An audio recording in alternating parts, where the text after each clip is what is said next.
Salut, c'est les Jérôme. Gros chantier dans cette vidéo. Maintenant qu'on a tout fait au premier étage, on va démonter les derniers planchers restants. Il y a du pain sur la planche, alors c'est parti.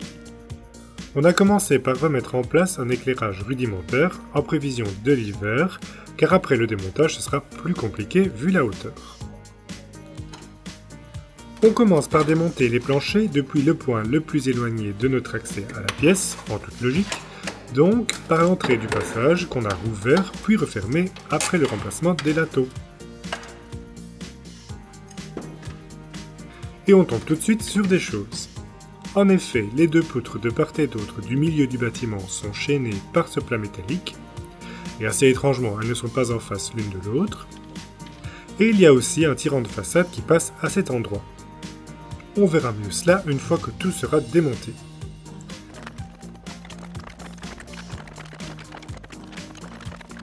Après quelques rangées, le long du seuil de la cheminée, on doit s'arrêter car le sens des lames change. En effet, on essaye de les démonter dans le sens inverse de leur pose, car elles sont clouées sur la languette, et à partir d'ici, c'est inversé.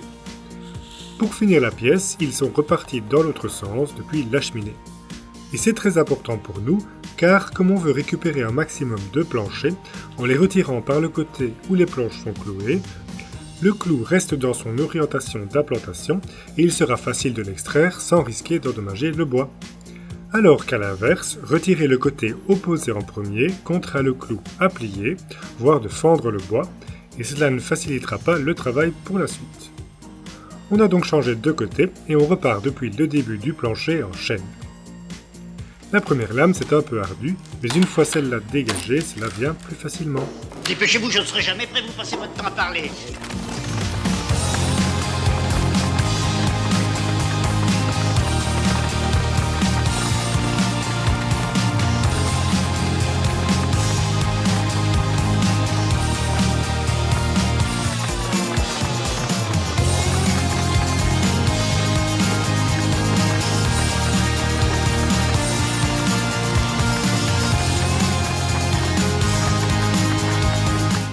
Tant qu'on y a accès, on en profite pour faire sauter le seuil de la cheminée, qui n'existe plus aujourd'hui. On envoie les traces rebouchées au ciment sur le seuil.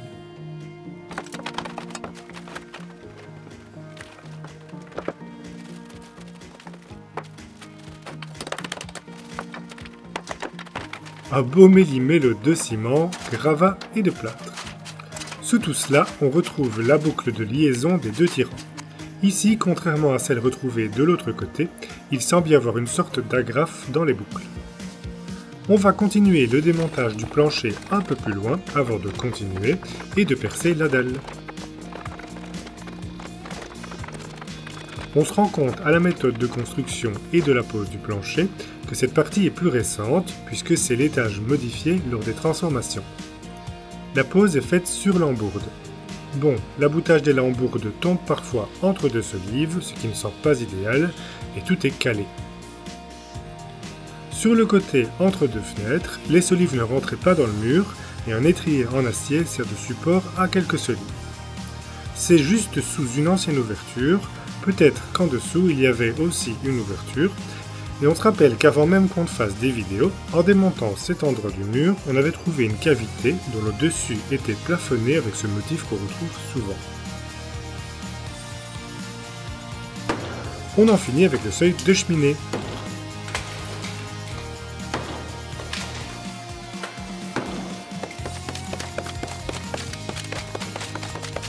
À la masse, car c'est très dur, les briques sont bien coincées entre les boiseries, maçonnées au plâtre, un peu à la manière d'une voûte. Et en plus, le tout était accroché à ses attaches, clouées dans le bois.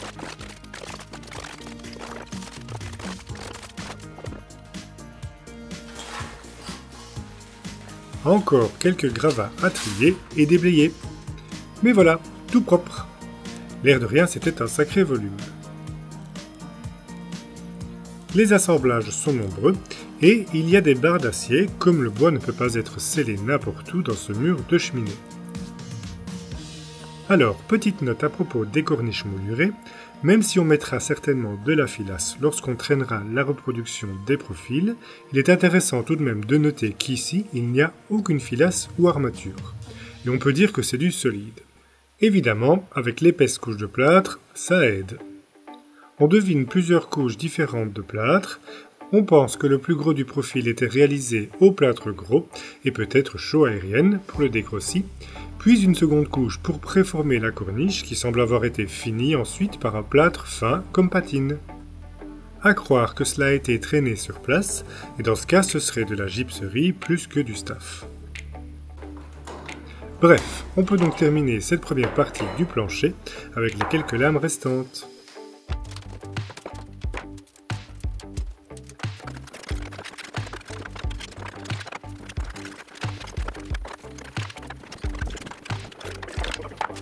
Bon, retirer les planches, c'est bien, mais il faut maintenant retirer tous les clous avant de les ranger.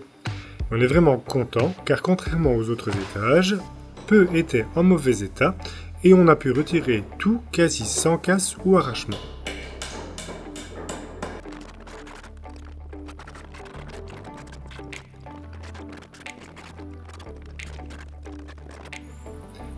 Les lames font toutes la même largeur et plus ou moins la même longueur. La pose du parquet est une pose à l'anglaise, à coupe perdue, donc les joints ne sont pas alignés. Pour retirer les clous, on utilise toujours la même technique. Tant que possible, avec un marteau, on fait ressortir la tête du clou de la languette, puis on l'extrait avec une tenaille. Cela en utilisant une protection, ici une équerre, afin que le point d'appui de la tenaille ne marque pas le bois, surtout sur l'arête visible de la planche.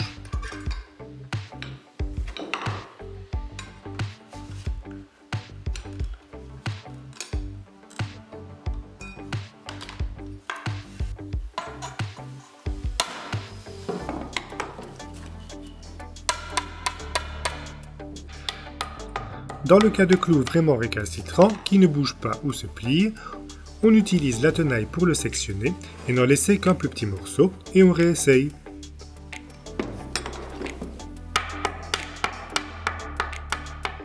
Dans le pire des cas, si rien ne bouge, on préfère alors extraire le clou dans le mauvais sens, quitte à endommager un peu le bois, mais pas sur une partie visible.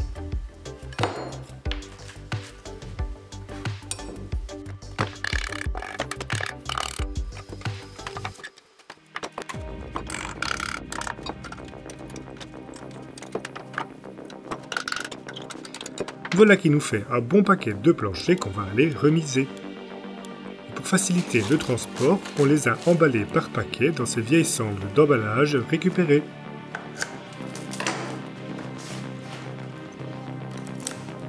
Pile poil. Et sur les paquets, on a indiqué en mètres carrés la surface qu'ils contiennent, histoire d'avoir une idée lors de la réutilisation. Et puis on va aller les ranger. On continue le démontage avec cette seconde partie des planchers qui a déjà été remplacée pour une raison inconnue. C'est un plancher plus récent en pin des Landes, comme c'est toujours indiqué sur les étiquettes. Et il n'y a pas de raison qu'on ne le récupère pas lui non plus.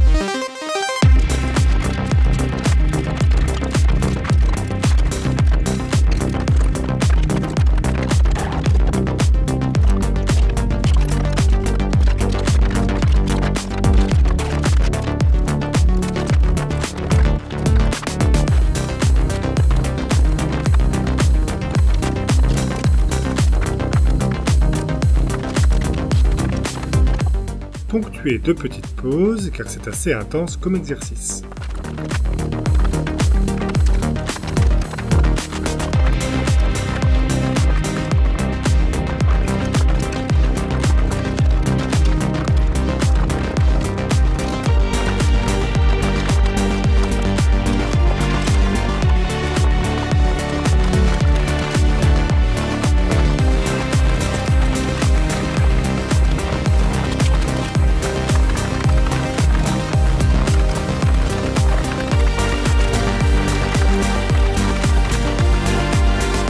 Et voilà, on a déjà, entre guillemets, fait la moitié des planchers.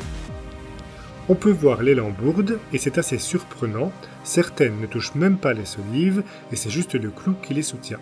Peut-être y avait-il des cales. Et ce n'est pas pour rien que cela semblait pas très rigide. Comme pour le plancher précédent, on en retire les clous avant de le remiser. On va ensuite démonter les solives de cette partie. Comme ce n'est pas chose facile, on va s'aider de l'échafaudage sur lequel on peut se reposer.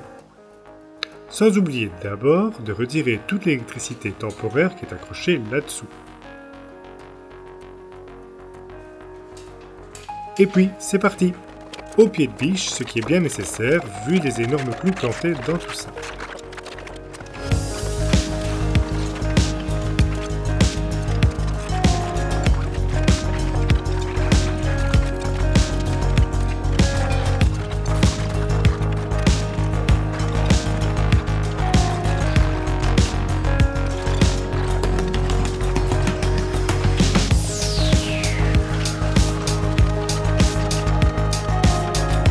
On en profite pour déjà retirer les petites solives qui sont à peine ancrées dans la maçonnerie.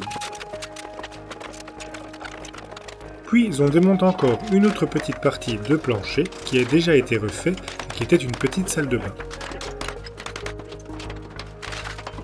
Cela avait été refait de niveau sur des plaques de MDF et pour rattraper le dénivelé, non des moindres, les solives avaient été gitées sur le côté. On envisage d'ailleurs, en plus de cales, d'employer cette solution pour corriger certaines solives qui sont trop fléchies. Et cette partie des solives est aussi démontée. Et c'est là qu'encore une fois, on peut voir la déformation intense qu'a suivi le niveau des planchers, c'est pas juste un peu. Et par endroits, c'est le plancher qui tient tout en porte-à-faux, les solives ne reposent même plus sur le tasseau cloué à la poutre. Mon Dieu, mon Dieu.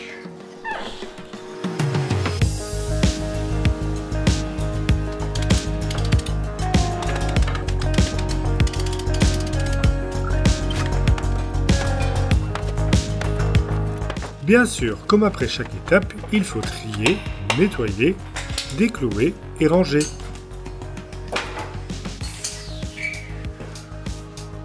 On va donc pouvoir démonter les plus grandes solives.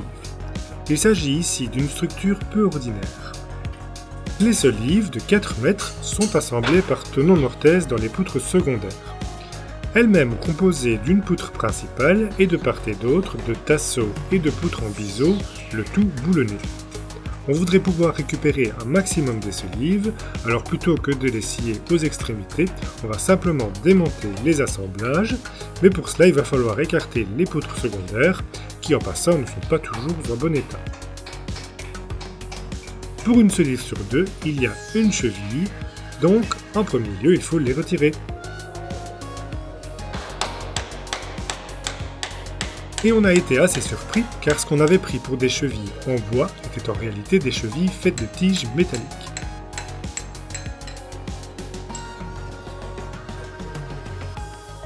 Une fois toutes les chevilles retirées, on peut commencer à écarter la poutre pour voir si ça peut glisser facilement. Et c'est le cas. Par l'autre côté, on arrive à faire glisser les solives hors de leur mortaise. Pour continuer, on sécurise la poutre car elle est soutenue sur une petite console métallique soudée à la poutrelle, il ne faudrait pas que cela tombe. De l'autre côté, on dégage ce qui gêne, en gros du plâtre, et on décloue le tirant qui de toute façon n'avait plus qu'une utilité moindre, puisqu'à l'autre extrémité, depuis que les poutrelles métalliques ont été installées, la poutre ne fait que s'y reposer. Finalement, à force d'écartement, on arrive à faire glisser suffisamment les solives.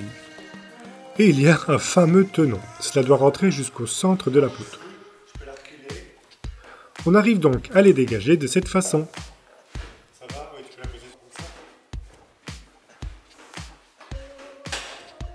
On peut voir les lignes tracées au trusca pour façonner les tenons, le biseau sur le bout et le léger billet du bas de la solive pour se loger parfaitement dans les assemblages. On est assez admiratif du travail des artisans de l'époque. Le démontage des solives peut commencer et on va directement les stocker dans l'orangerie avec les autres.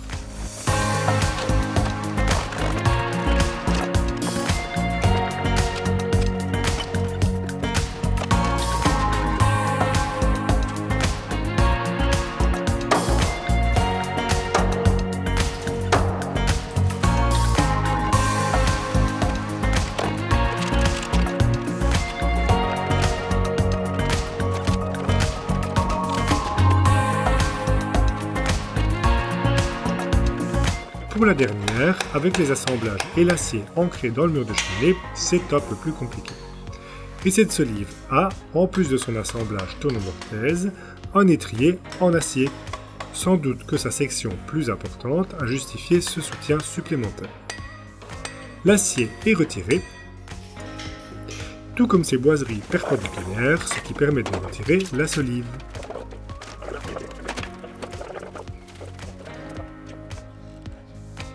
On va donc maintenant pouvoir descendre cette première poutre.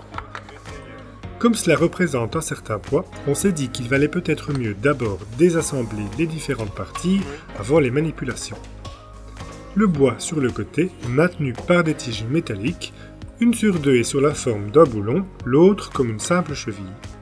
Et en fait c'était moins facile qu'il n'y paraît, le bois ayant travaillé et qui est maintenant déformé ne facilite pas les choses. Bref, on a pu décrocher ce petit morceau de bois qui, l'air de rien, pèse tout de même son poids, puis on peut alors s'attaquer à la poutre elle-même en préparant les palans à chaîne. Les poutrelles métalliques ont été placées à la suite de la ruine de la poutre principale, et du coup elles ont été glissées de manière à ce que ces poutres secondaires reposent sur les ailes avec un petit ajout de métal. Mais du coup, pas moyen de faire descendre la poutre, ça coince. Au grand mot, les grands remèdes, on en a coupé un petit morceau à la tronçonneuse, et puis ça passe tout seul.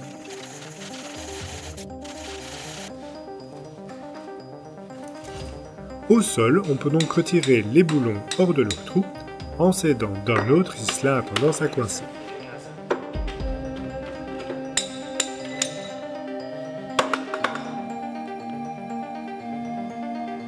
Voilà quasi la moitié de la surface qui est démontée, ça fait tout de suite du changement et le volume est impressionnant. Pour le reste, on va procéder exactement de la même façon, on reprend nos forces et c'est parti!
Sur le côté nord de la maison, les petites solives reposaient normalement sur un tasseau fixé à une grosse poutre logée dans le mur.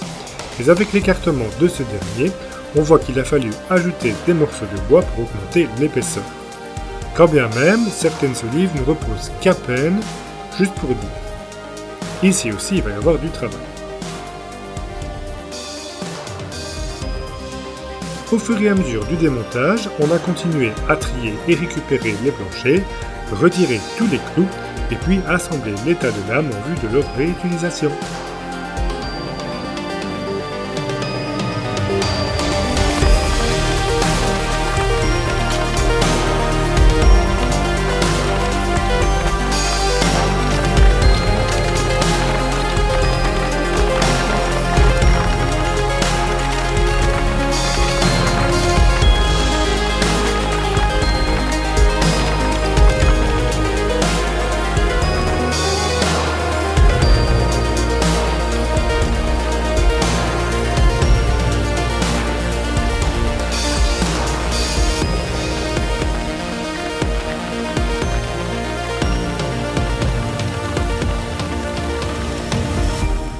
Voilà, tout le plancher et les lambourdes sont retirés.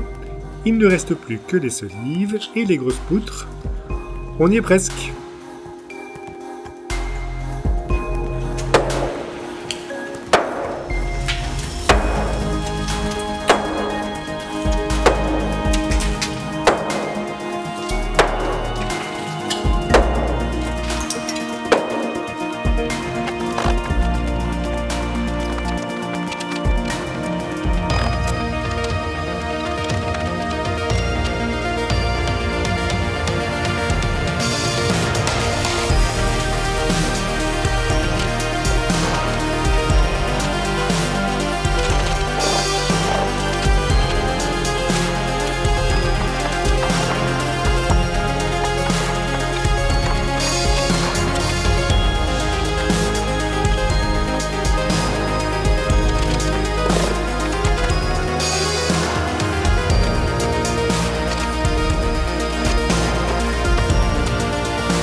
falloir que tu te bouges, Youpi.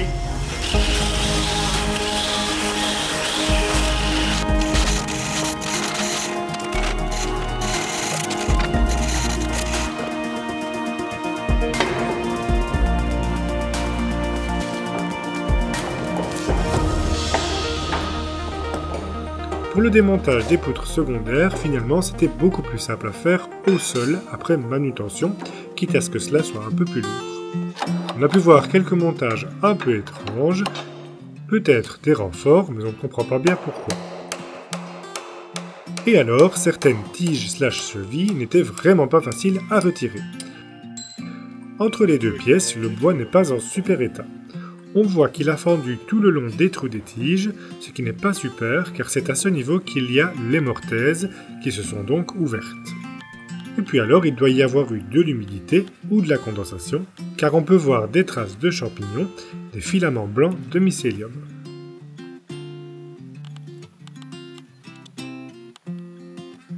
On a donc tout démonté, tout trié et désassemblé et rangé ça le long du mur.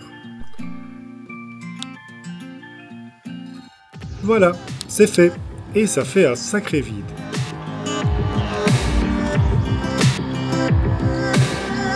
C'est difficile de rendre compte des perspectives avec la caméra, mais quel volume! On a tout démonté.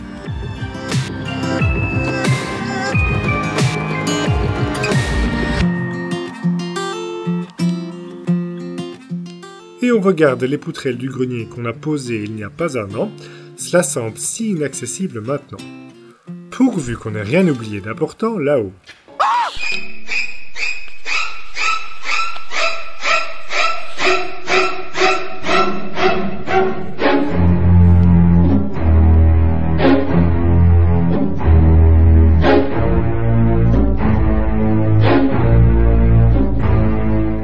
Oui, bon.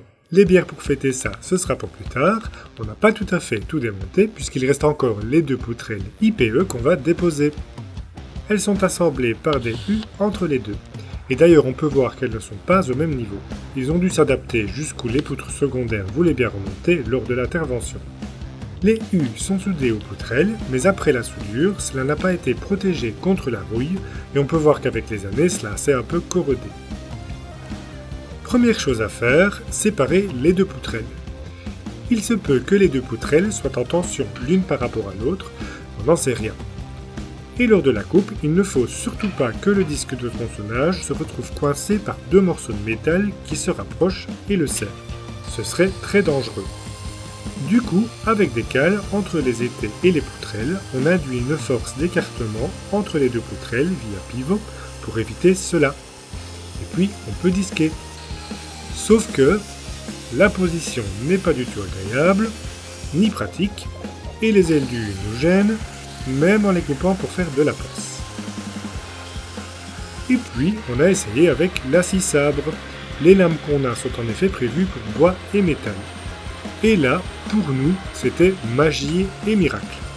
Cela coupe comme dans du beurre. Enfin, ou presque.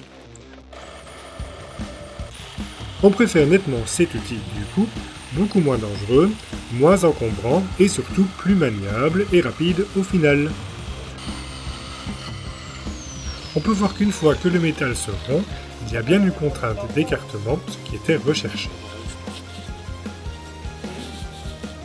Les deux poutres ne sont maintenant plus solidaires, il faut encore les dégager complètement de la maçonnerie, et puis on peut les manipuler pour les mettre au sol.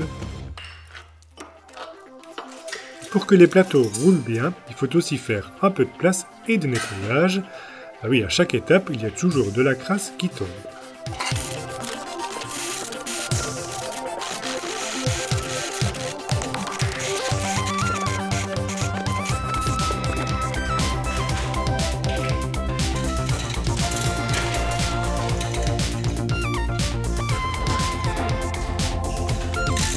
Ici, ça passe tout juste.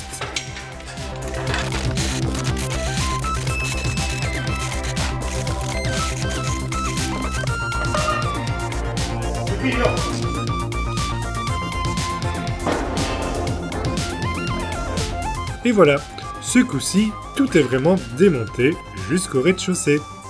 On va maintenant pouvoir s'attaquer à tous les problèmes structurels à cet étage, et il y a de quoi faire. On vous montrera tout cela dans les prochains vlogs. Merci d'avoir suivi cette vidéo. On espère qu'elle vous a plu. Portez-vous bien et à bientôt.